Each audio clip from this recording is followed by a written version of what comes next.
ఫలించిన ఈటెల రాజేందర్ శ్రమ. Junior panchayat కార్యదర్శులను permanent చేసేందుకు ప్రభుత్వం గ్రీన్ సిగ్నల్ ఇచ్చింది. గత కొంతకాలంగా పంచాయతీ సెక్రటరీలు చేస్తున్న ధర్నాకు మద్దతు పలికారు ఈటెల రాజేందర్. రాష్ట్రంలో పలుచోట్ల ధర్నా కేంద్రాలకు హాజరై స్వయంగా తానే ధర్నాలో కూర్చొని వీరందరినీ పర్మనెంట్ చేయాలని డిమాండ్ చేశారు.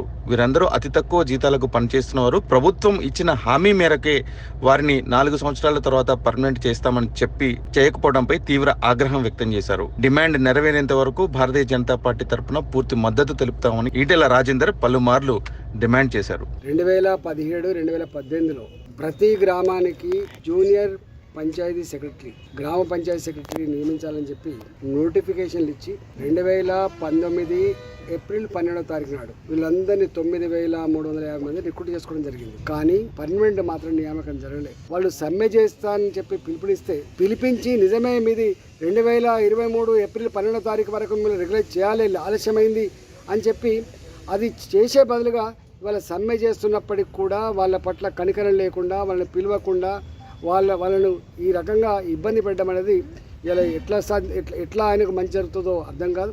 2023 ఏప్రిల్ 12వ తారీఖు వరకు నువ్వు ఏదైతే పర్మనెంట్ ఉద్యోగులు గుర్తించానో తక్షణమే గుర్తించాలని చెప్పి డిమాండ్ చేస్తా ఉన్నాను.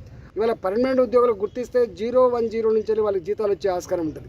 లేకపోతే 3 నెలలకు ఒకసారి 4 నెలలకు ఒకసారి కూడా అడకతింటి వాళ్ళ లేక జీతాలు తీసుకునే దౌర్భాగ్య పరిస్థితి. కాబట్టి వాళ్ళని వెంటనే 010 నుంచి జీతాలు ఇవ్వాలని చెప్పి డిమాండ్ చేస్తాను. తక్షణమే గ్రామ సెక్రటరీల సంఘాన్ని పిలిపించుకొని వాళ్ళకు మీరు ఇచ్చిన మాట ప్రకారంగా మీరు ఏదైతే అమలు చేయకుండా నాలుగు స్థానాలను అమలు చేయమని చెప్పి నేను డిమాండ్ చేస్తున్నాను.